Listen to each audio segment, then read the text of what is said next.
It's the afternoon of June 5th, 2017. I was here last fall and concrete was being poured. We got people moving here. Let's step ahead before we get backed over. And I was assured by the... Oh, go over to my left side here, Joseph. Over to my left side, Joseph. Adrien. Oh. Guy doesn't even answer to his own name. Joseph Adrien Dutil here. Right. Very rarely answers to that Joseph part. Well, we got four of us. We're all named Joseph. The old man had rocks in his head when he named us all Joseph. So we all go by our middle names. I was here last fall and the concrete was being poured, and I was assured that by this time of the year, this year, it was going to be all up and going, but couldn't get any carpenters to come in. It looks like you found a few. Oh, I found a few. Who you got here today? I got Mike Parker that's doing it. This is him, and I got Dan Relation, the concrete. They're working on putting the forms up along the walls inside. So it's coming along pretty good. Within a couple of weeks, I think everything's going to be pretty much wrapped up for the outside anyways. All right, we're here. This is only the second day that they're working here, and this is what they got done. It's a cool, wet day. And yeah, they got delayed by rain today. And showers off and on. Yeah, so they didn't stop until they got really torrential downpour. We're here at D&D Meats in Sciota, in case people haven't figured that part out yet. And what is this building going to be, Adrien? It's going to be a processing, all for cutting beefs and pigs, and we're also going to do chickens now. Over this way so we can get a different angle on it. So you're going to be doing chickens too? Oh yeah, right now we could have already done 2,000 chickens in the last month or so. That many people are asking us for doing chickens and some turkeys, so we're going to do them. Okay, so what do you mean by next door? Right across the street, right there, we got a big building. Where it used to be Bosley's, but it's been sold now. Okay. It will be sold. So right in the building in the back, behind the silo, there is a 16-foot. So we're going to have a stanchion and all that, and the pens to hold them overnight, and that's probably we're going to kill them, and then we'll just load them up on the trailer and haul them over here. And outside the door there'd be a rail, so we're going to winch them right up on the rail, weigh them, and then the cooler they go. That's the plan. Whether it works quite like that, I don't know yet. We'll see what kind of bugs we got to work out of it. I'm trying to remember, did you work at the Alco meatpacking plant? I was foreman of the boning room at Alco. So you got your training there? So I got my training there. I mean, don't get me wrong, I still know quite a bit of it. And you went to O'Neill Packing later, didn't you? Yeah, I worked at O'Neill Packing after that for 3-4 years maybe. So that's where I got all my portion control cutting for, you know. So right now, some of the things are coming back. Like today I boned out, we're doing a beef that weighs 942 pounds. It's a big one, but it's bringing back memories like boning out the necks and all that. And yeah, so we can do quite a few of those too. So that Alco meatpacking plant is just sitting there. You could have bought that. Yeah, well, there ain't nothing left in there from what I understand. Everything's pretty well boned out of there. Yeah, well, there was a fur. The rails are gone and the pens are gone out of the barn. Matter of fact, I might have some of the pen is down to Jim Kay's junkyard. I might be buying some of that to put for holding cattle. So who knows? I'm still looking for rails and switches, but it's finally starting to fall into place. Okay, now so you got a target date for when you're hoping this is open, Adrien? After the roof's on. Hopefully before September, but I'm not really sure. I've got equipment coming in middle of July, so it's got to be pretty well buttoned up before then. I got a smokehouse coming out of Germany, and that's going to take quite a few people. It's going to waste 2,200 pounds, so it wasn't cheap, but it's supposed to be the best on the market. So you'll be doing smoking right here then? Oh yeah, well I do smoking now, but I mean I got just a small smokehouse compared to what this one is. This one here is supposed to be state of the art. Where it takes me 28 hours to do hams now, it should take me 12 hours. And where I can only do 60 pounds at a time now, I should be able to do 300 pounds of sticks in an hour to an hour and a half versus 4 to 5 hours. So we'll see. And also there's supposed to be no shrinkage. And that's a big when you're talking 20 some odd dollars a pound. If I can save 20%, that is huge. That's a lot of money. They say it's supposed to pay for itself in about a year and a half. We'll see. Yeah. Well, I remember a farmer named Gerald Boyer who told me long ago that he had so many things that were paying for themselves that he was going broke. Well, it could be. I remember him, but I don't remember the story. But that doesn't, that don't mean nothing. Well, everything you buy is it'll pay for itself. It'll pay for itself. It's just in a matter of time. Yeah. We'll see. The smokehouse wasn't cheap. It was, I think, $78,000. But it'll pay for itself. It'll pay for itself. That's what they say. Okay, well. But it will eventually. I mean, this one here, the one I got, paid for itself in just a few months. Yeah, we're gonna get an interesting thing here when they lift this little roof here. Yeah. Might be on. We're saving that because that's going to go on the door, on the other door, on the other side of the building, where it's going to be a door just in case there's a fire, so we can use that door to get out. You know, I mean, got to have something on the other side of the building. And if they can save that, they're going to save it. Unfortunately, Dutil family has had a history of fires. You had a fire here, and your son Shane just had one, and I had 2 fires at a rental. So I mean, I've had a few fires. Not hopefully this is the last one. I've had enough. Yes. So, but you do what you got to do, I guess. Nobody got hurt, so that's the main part. So what kind of volume are you talking about here once you get this up and going? I know hunting season's a busy time for you. Hunting season, we did probably 60,000 pounds of processed meat this year, just in what we got. So I'm hoping to double that. I think we're going to. I mean, I got somebody coming this afternoon. Just called me. He's bringing in a bunch of beef, and he wants me to make it into sticks and jerky for him. Don't know who he is, but he called me just again. So he's coming down in a few minutes, and he said he had a lot. So that's fine. Yeah. You know, that all comes down. So we picked the right time to be here. Look at this.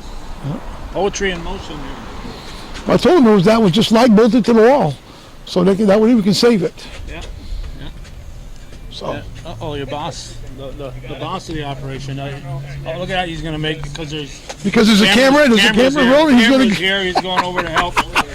That doesn't happen very often.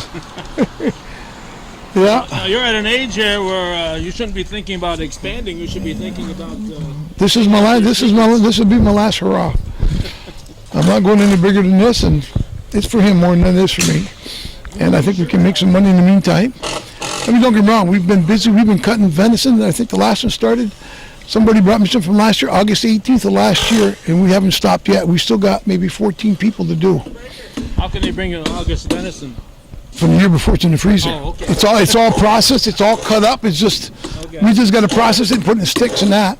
And he said he's going to bring me some in this August too, because it only took 3-4 days. We were.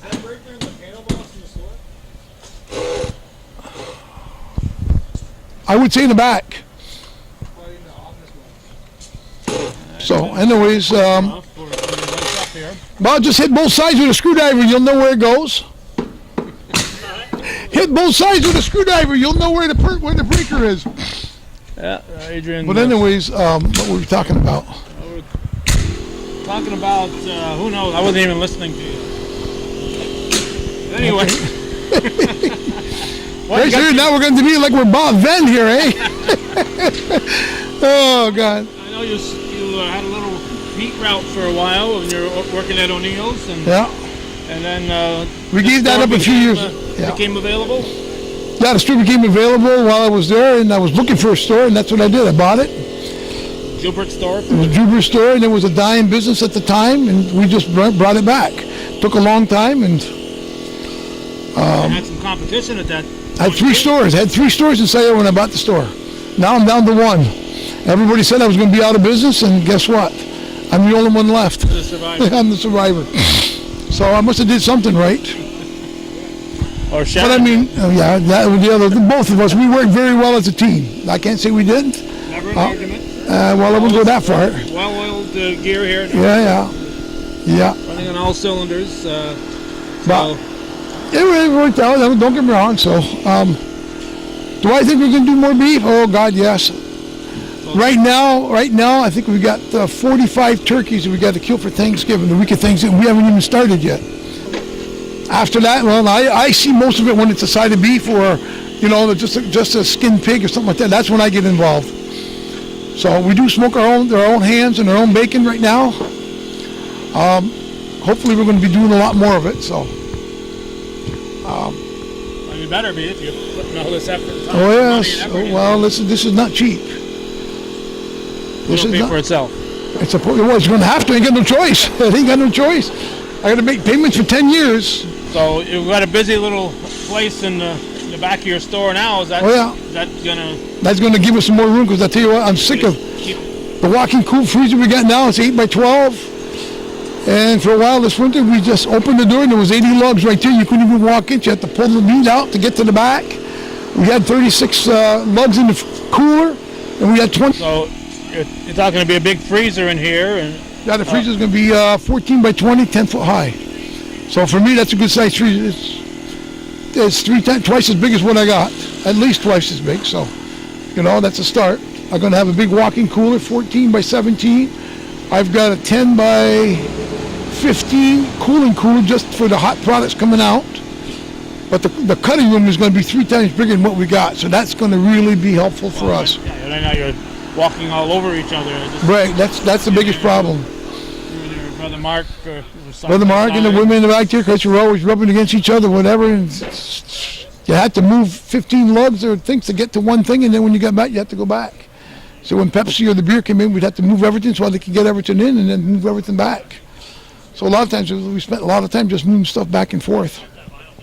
But hopefully this will be a lot better. We're not going to be handling beef like we are. When it comes in here, they're going to back up. We're going to put a hoist, pick it right up to the rail, put it on the rail, and down to the rail she goes. Now we got to carry it by hand. And that big beef the other day, there was 4 of us. No, I didn't do it because I can't handle it anymore. But there was 4 hanging on the front cord. And of course, it's warm. It's all floppy, and man, it was hard to get that hang. Now it's not bad. We're just about done cutting. I'm finishing it up this afternoon. So I don't know. We'll see. Okay. Now when it comes to different animals like that and the wild game and so on, do you have to keep them segregated? Got to keep them segregated a little bit. I can have the beefs hanging in there now that the rules and regulations change, as long as I keep it separate and tagged. And then there's a special spot just for that meat that doesn't get mixed up with USDA inspected meat. There's no problem. Same thing with the wild game. As long as it's kept separate, we're good to go. Because we're doing that now, and which kind of surprised me that the rules relaxed over the years. In 1981, you weren't even supposed to have an uninspected beef in the plant at all. No matter what, they wouldn't let you have one. So now, as long as you keep it, and we got HAZCAP plans. So Shane's been doing all the paperwork on that, so we're good to go. I mean, some of the things they said you can't do, and we tell them, well, your boss said we could do it, so I'm grandfathered in on some of that. So it's helped, but you do what you got to do, and you do it the way it's supposed to be done, and nobody gives you a problem. So I mean, everybody knows. I mean, this plant here, I don't know if we're going to go USDA, but it's going to be USDA approved because it's got a continuous circle from start to finish. There's no crisscrossing or contamination. I see. So I don't know if we're going to, because right now I think we're going to be busy enough just cutting local beefs and chickens and pork and venison. It's increased so much. We've been doubling, tripling our input every year. And last year we must have over doubled it too, so we're coming along very good. Okay, anything else, Adrien, that you think we should... Anybody wants money that got money they don't need, I'll take it just to help. Other than that, no, I guess we're set. And I'm not going to hold my breath on the other one either, so. You give them a brick in the building and donate it nicely. Oh yeah, right. But I mean, this just started Saturday, so the bill, so it's coming up along pretty good. So. Do they have are these guys the ones that are putting up the roof too, or? Oh yeah, about 15, 20 days to figure to be done. The shell. Then we got to, then we got to put the plumbing in. We got to put the electrical. But once the roof is on, whether it rains or not, we can work. And then I'm going to have the power turned on so we can. Next thing, I got to move all the compressors from the back of the building to the back of the new building. And as soon as the ceiling's up, that's when they're going to start. So. Looks almost tall enough to be 2 floors here. Why 12 so feet. High? 12 feet. 12 feet? Yeah. Got to have room to work in there. I mean, the rail's going to be 8 foot off the ceiling, so it only gives you 4 feet. But then some of the equipment, when you go to flip and flop or whatever, when you dump it, I want to have the extra. Most of them are done at 16 feet, but I don't have the room for that. And I'm going to have a second floor above, so it's going to be a tall building. Yeah. Compared to what I have now. And of course we're going uphill, so that one's about 3 feet higher than the floor here, 2.5 feet anyways. and it's going to be 12 foot on the first floor versus 8. So, what do you think?